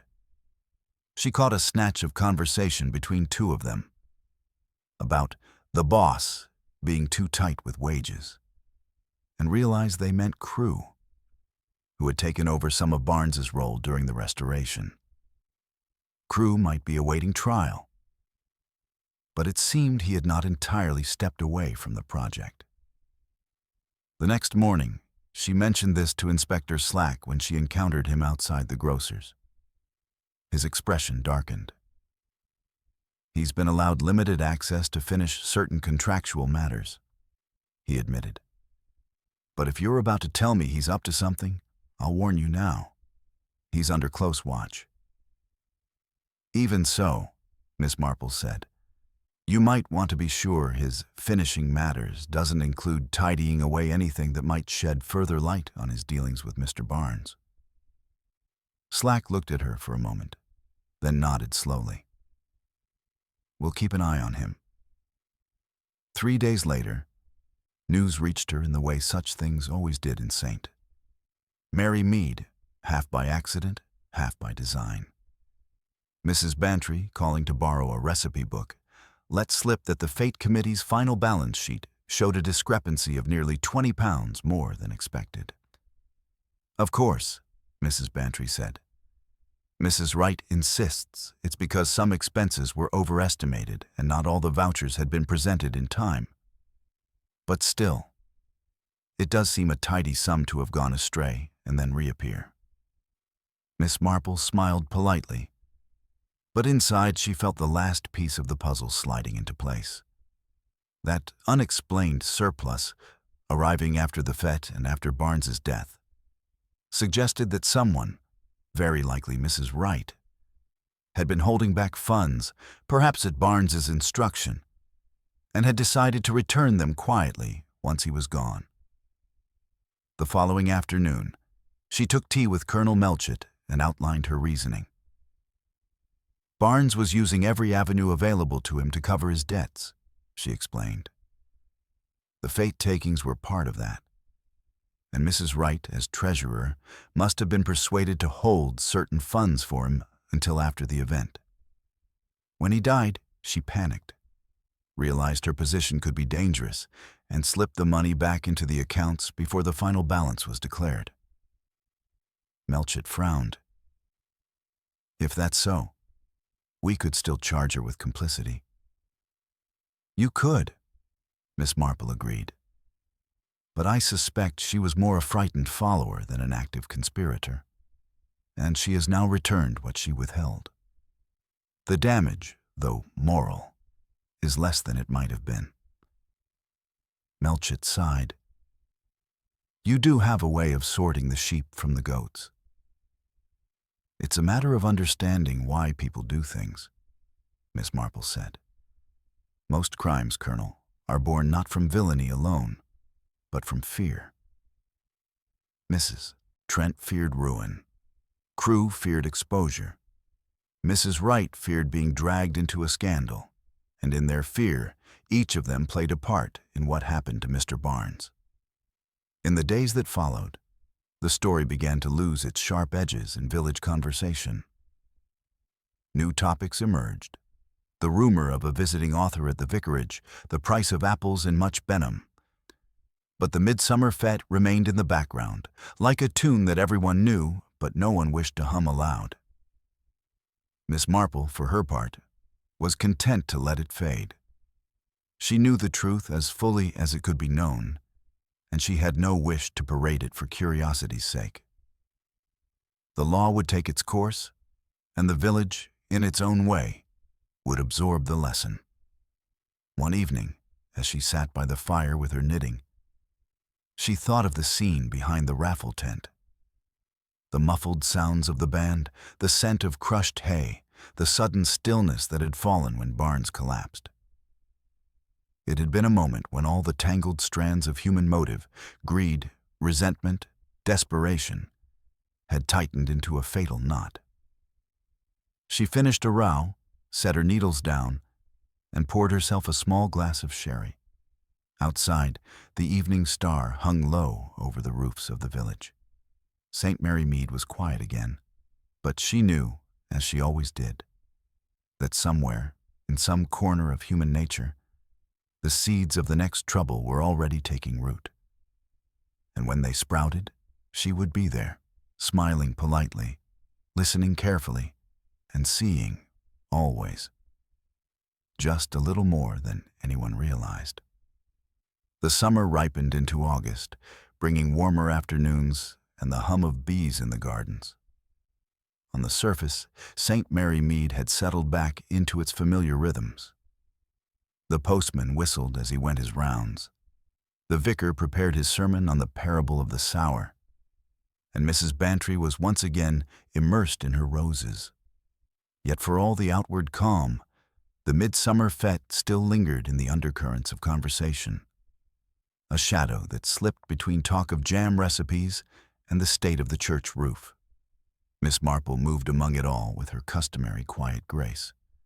She had been invited to tea at the vicarage, and though she accepted politely, she knew very well that Mrs. Clement, the vicar's wife, wanted her there for reasons beyond the enjoyment of scones. I suppose, Mrs. Clement said as she poured, we must try to put the whole business behind us. Poor Mrs. Trent, though I can't say I ever entirely warmed to her. And Mr. Crewe, well, it is dreadful how such things happen in a place like this. Things like this happen wherever there are people, Miss Marple replied gently. It is not the place, but the nature of those who live in it. Mrs. Clement shivered slightly, then brightened. Still, the Fête Committee means to go on as usual. We've decided to hold a harvest supper in October to replace the lost spirit of the summer. A little cheer will do everyone good. Miss Marple smiled, though her mind was elsewhere. A cheerfully busy committee was the best cure for lingering suspicion. Keep people occupied, and they were less likely to dwell on dark memories. Yet she knew some would never quite lose their fascination for the details. Already she had overheard Mrs. Price Ridley hinting to a friend that she could have told the police more had they asked her properly, and Ruby Collins was still recounting her moment with the leaky pen to anyone willing to listen.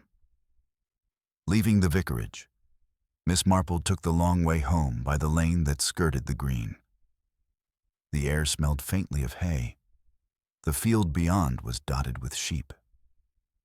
Near the hedgerow, she paused. The grass had regrown, but she could still pick out the place where the hay bales had stood on Fête Day.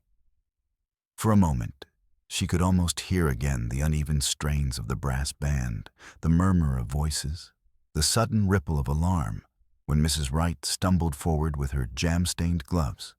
It was curious, she thought, how certain details stayed vivid while others blurred. The look in Mrs. Trent's eyes when confronted, for instance, remained sharp in her mind, more a flare of calculation than of guilt. Miss Marple had seen it before, in very different circumstances, and it was always the look of someone weighing whether to deny or to bargain. When she reached her cottage, she found Inspector Slack waiting at the gate. He tipped his hat in a manner that suggested reluctant respect. "I thought you might like to know," he said. "We've found some of the documents Mrs. Trent took from the manor. Not all, she must have destroyed some, but enough to show she was deeper in Barnes's schemes than she admitted." "I'm not surprised," Miss Marple said. "People in such situations often imagine that removing the evidence will remove the danger. It rarely does." Slack glanced around, lowering his voice. "Between you and me, the Crown Prosecution Service will be pushing for a strong case. Crewe's part is clearer now, too. He'd been juggling the restoration accounts, so the books balanced on paper but not in truth. Barnes was clever enough to keep the strings in his own hands. When they started to fray," Miss Marple nodded, "they fray fastest where the tension is greatest." He looked at her for a moment, then gave a short laugh.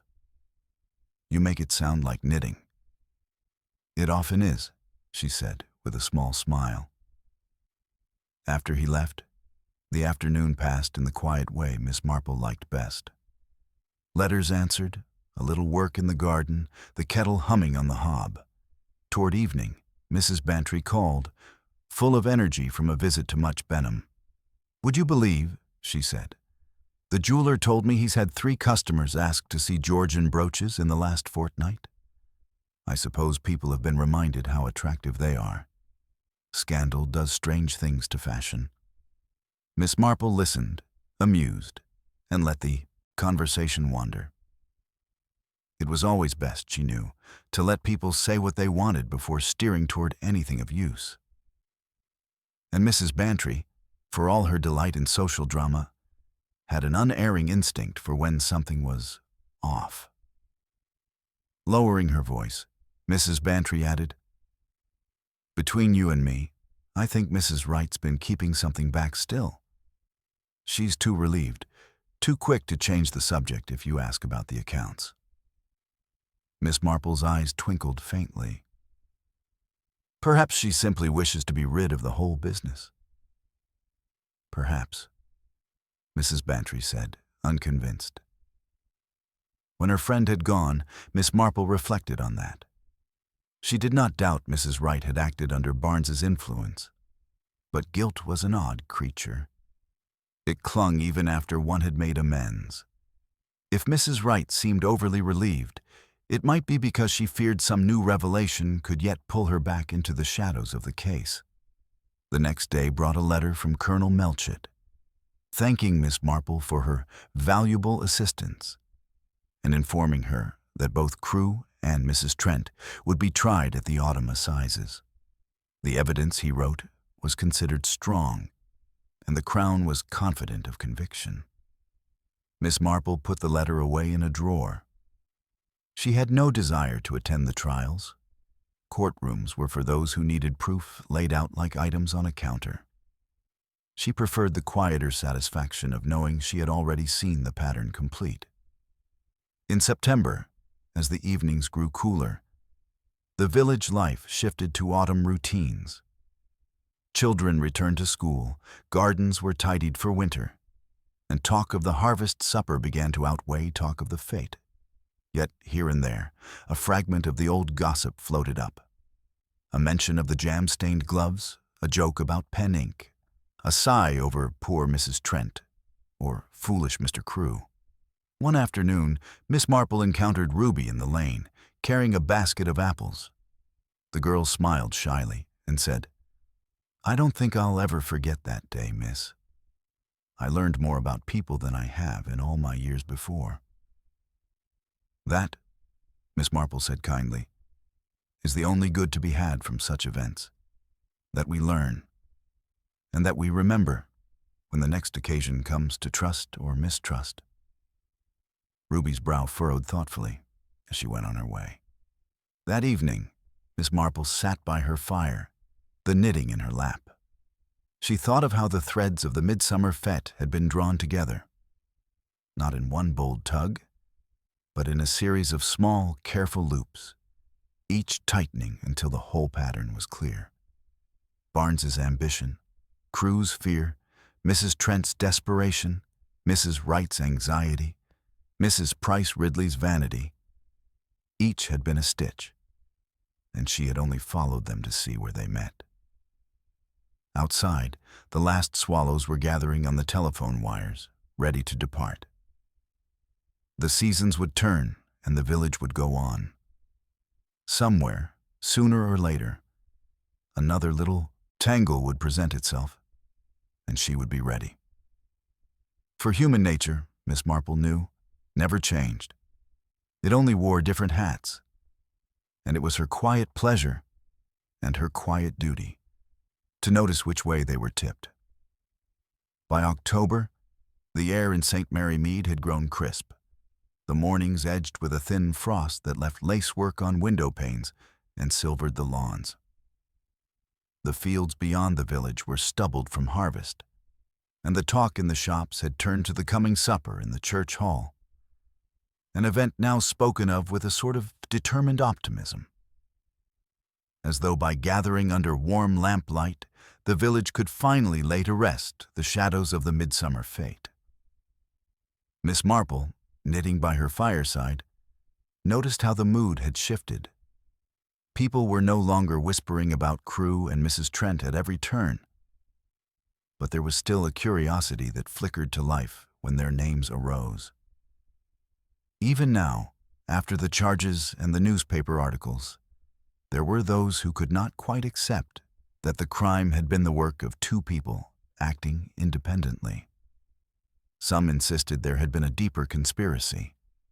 Others, less charitable, said that these things always start with women and money, and left it at that. It was on one such cool afternoon that Mrs. Bantry called, cheeks pink from the wind and carrying a basket of late roses. She deposited them in Miss Marple's arms with a flourish. "Thought you'd like these before the frost gets them, and I have something to tell you." She settled into the armchair opposite the fire. "I've just come from Much Benham. The jeweler there, Mr. Henshaw, said he's been visited twice in the past fortnight by someone asking about Georgian brooches.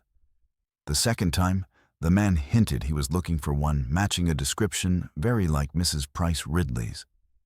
Miss Marple, arranging the roses in a jug, said mildly, "Perhaps our Mrs. Price Ridley has decided to sell hers after all." "Oh, she swears she hasn't," Mrs. Bantry said, with a sparkle in her eye. "Though she does look rather thoughtful when the subject comes up. I wouldn't put it past her to have had another maid, just to put the matter to bed." Miss Marple smiled faintly. "A copy can be a comfort, to the owner and to any story one wishes to tell. It's a way of turning an awkward truth into something more palatable." Mrs. Bantry leaned forward. "Do you think she really lent it to Barnes for money?" "I think," Miss Marple said carefully, "that she allowed him to take it into his possession for reasons she would not wish discussed in the village. Whether those reasons were financial or social hardly matters now. In either case, it became a useful prop in the events of that day. They sat in companionable silence for a moment, listening to the faint ticking of the mantel clock. A few days later, the post brought a letter from Colonel Melchett. The autumn assizes were underway, and he wished to keep Miss Marple informed, knowing how closely she had followed the case. Crewe had entered a plea of guilty to theft and assault, avoiding a murder charge. His sentence was expected to be substantial, though not life-ending. Mrs. Trent, on the other hand, was fighting the charge, her counsel arguing that she had acted only in a moment of panic and without the intent to kill. The letter ended with, "I imagine you will not be surprised if the jury finds her guilty regardless. Your insight into her character was, as usual, quite sound."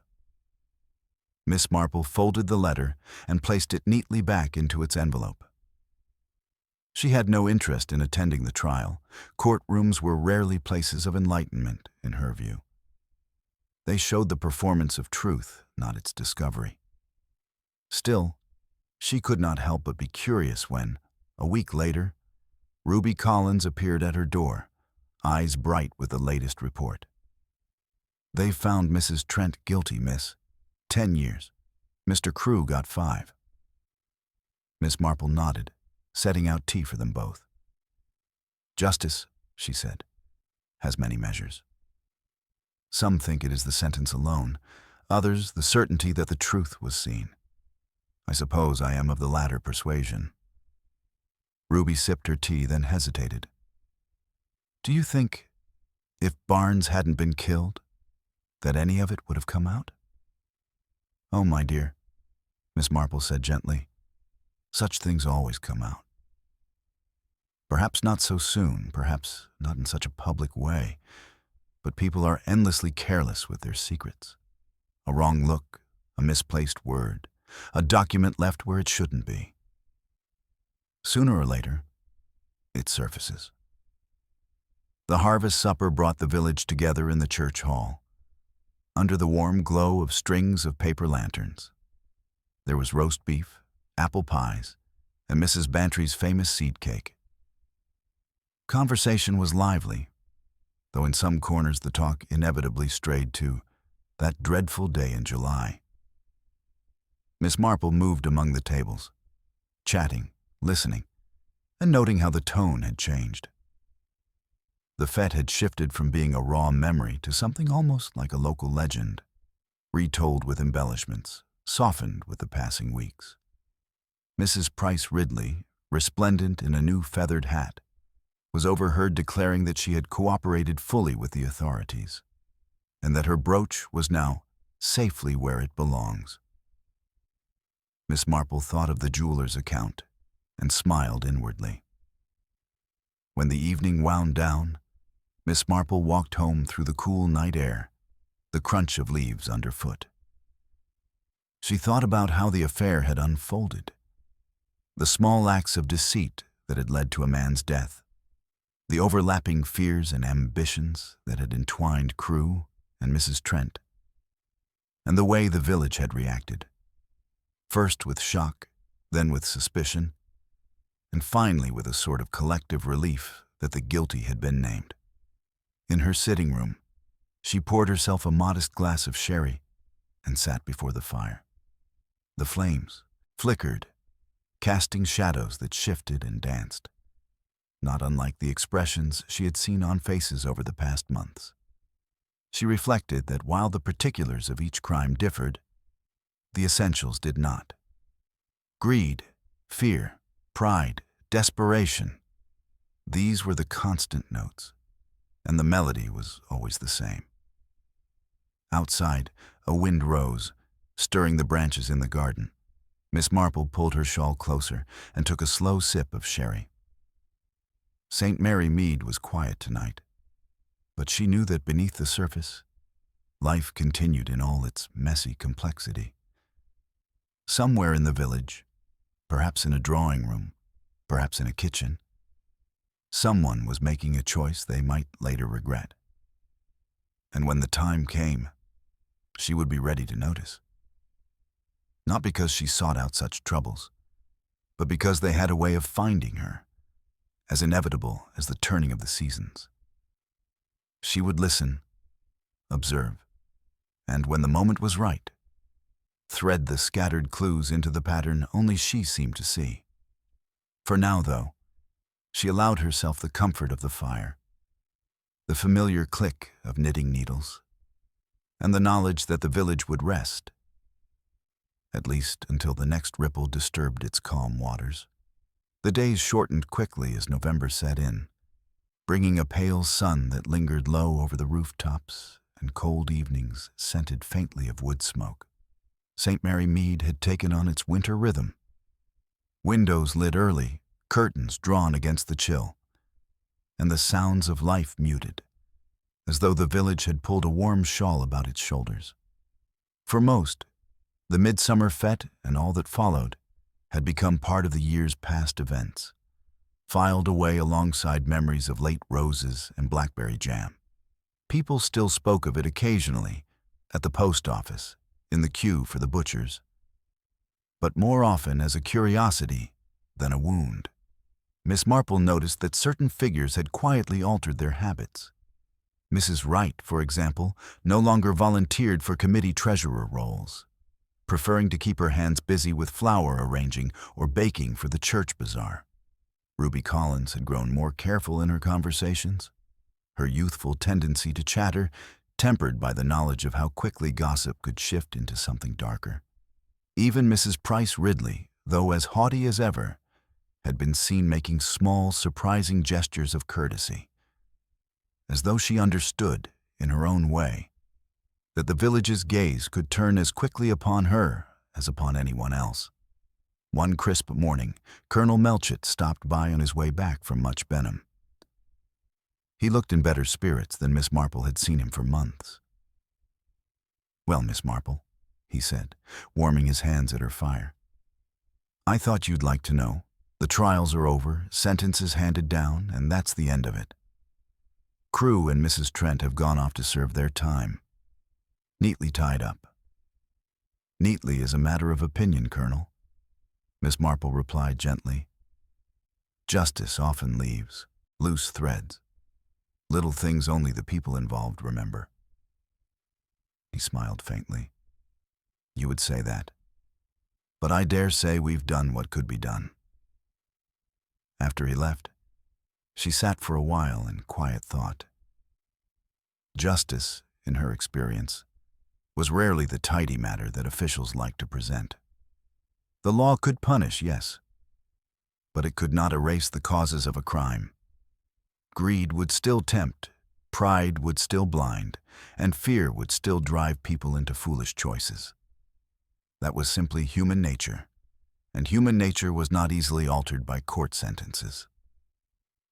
A week later, Miss Marple attended a small gathering at the vicarage. Tea and seed cake in the drawing room, the fire crackling in the grate. The talk drifted, inevitably, to the harvest supper and how well it had gone. There was laughter over the vicar's attempt at apple bobbing, and a lively discussion about whether next summer's fête ought to be scaled down for decency's sake. "Life must go on," Mrs. Clement declared, pouring more tea. "If we stop holding our events, we might as well admit the place has been blighted." Miss Marple smiled into her cup. Life, she knew, always went on, but it never truly returned to what it had been before. A village, like a piece of knitting, bore the marks of what had been done to it. The pattern could be mended, but the join was always there for those who knew where to look. In early December, the first snow came, fine and powdery, dusting the green and clinging to the hedges. Miss Marple took her morning walk, bundled in her thickest scarf, greeting neighbors and pausing to admire the frost-furred branches. Near the lane to Haversham Manor, she stopped and looked toward the house. The scaffolding was gone now, the repairs finished, the windows gleaming in the pale light. A for-sale sign stood at the gate, its white board stark against the dark hedge. She wondered who would buy it. Some city family seeking a quiet country home, perhaps, or another ambitious man with grand plans. In time, the manor would be filled again with laughter or quarrels or secrets, because houses, like people, seemed never to exist without their share of all three. That evening, back in her sitting room, she poured herself a glass of sherry and lit the lamp. The shadows in the corners were deep and still, the fire's warmth filling the space. She picked up her knitting and worked quietly, her mind wandering, not to the details of the case, for those she had set aside, but to the way it had revealed, yet again, the eternal patterns of human behavior.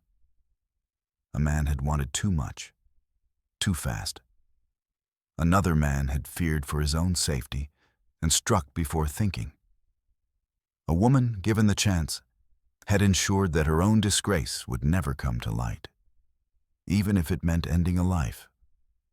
Around them, others had played smaller parts, some wittingly, some not, and the whole had unfolded not like a single clean stroke, but like a tangle slowly tightening until it could not be undone without breaking something. Miss Marple knew she would be asked about it in years to come, perhaps by some young relation who had heard the story in bits and wanted to know the truth. And she would tell it, perhaps omitting certain names or softening certain details, not out of sentimentality, but because the truth, once known, often needed less repetition than people imagined. She took another sip of sherry and glanced toward the window. Outside, snowflakes drifted lazily past the glass, settling quietly on the sill. St. Mary Mead would sleep under its winter blanket soon, the lanes hushed and the rooftops white. There would be a peace to it, even if temporary, a pause before the next chapter in the endless, intricate story of village life. Miss Marple placed her knitting neatly in its basket and reached to draw the curtains. Tomorrow there would be small errands to run, calls to make, and perhaps a visit from Ruby with some fresh gossip about a cousin in much Benham. And perhaps next week there would be some new little mystery to puzzle over, a missing letter, a quarrel between neighbors, a stranger asking questions at the inn. Whatever came, she would be ready, not by force of will or any desire for adventure, but simply because she saw what others did not think to see, and listened where others only waited for their turn to speak. She smiled faintly, closed the curtains, and let the warmth of the fire fill the room. The village was at rest for now. The frost had settled thick on the hedgerows the morning Miss Marple decided to take her walk past the green. The sun was still low, catching on each blade of grass like silver thread, and the village was wrapped in a quiet so complete that the events of midsummer seemed, for a moment, to belong to some other place entirely. And yet, she knew, the truth of that day still lingered here. Not in the gossip, which had already bent and blurred the facts, but in the unspoken glances, the subtle shifts in people's habits, and the way certain names were mentioned, or not mentioned, in company. She was halfway to the post office when she saw Mrs. Wright standing outside the church, fumbling with a stack of papers. The treasurer gave a start at being caught so, clutching the bundle to her chest. "Oh, Miss Marple, I was just—" She trailed off, her eyes uncertain. Miss Marple's smile was warm but knowing. "Tidying up old accounts, my dear? I dare say it's wise. Records have a habit of resurfacing when least convenient." Mrs. Wright's lips trembled, then she sighed. "I suppose you know already. I did hold back some of the fate money, at Mr. Barnes's request. He said it was only temporary, just until the manor's accounts balanced. After he died, I put it back. I thought that would be the end of it. It very nearly was, Miss Marple said gently. And though it was foolish, I understand you acted out of loyalty, not malice. But you see how loyalty can tangle itself with guilt when the truth emerges. Mrs. Wright nodded, relief and shame mingling on her face. Thank you for not saying more. Miss Marple inclined her head. Sometimes the lesson is enough. As she continued her walk, she considered how the case had unfolded, each clue appearing like a stitch in a pattern she had seen before. The sticky gloves and the bee, the torn ledger page, the staged theft of the brooch, the pen cap in the lane. All of them had pointed not to one killer, but to a chain of decisions, each feeding the next. Crewe's theft, Mrs. Trent's opportunistic silencing of Barnes, Mrs. Wright's fearful compliance, and Mrs. Price Ridley's willingness to let a false story stand. None of them alone would have created a tragedy, but together they had done so with almost careless inevitability. By the time she reached her cottage, the frost was melting, sending thin rivulets down the hedges. She hung up her coat and put the kettle on, the familiar sound filling the small kitchen. As she poured the hot water into the pot, she reflected that her work, such as it was, rarely ended with the naming of a culprit.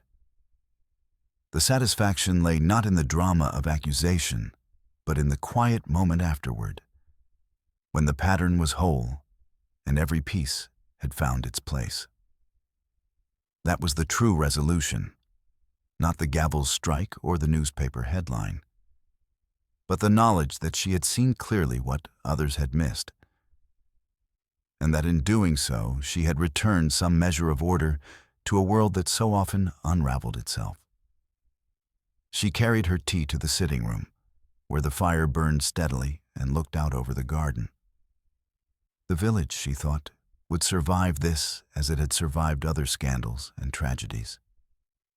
In time, the Midsummer Fête would be remembered only for the music and the scones, the murder reduced to a whispered footnote in its history. And she would remain, as she always had been, watching, listening, and waiting for the next small ripple to disturb the calm. For there was one thing Miss Marple knew better than most. In any village, the appearance of peace was only ever that, an appearance. She smiled faintly, picked up her knitting, and let the fire's warmth enfold her. Outside, the frost had gone, but winter was still ahead. And so was life, in all its untidy, fascinating complexity.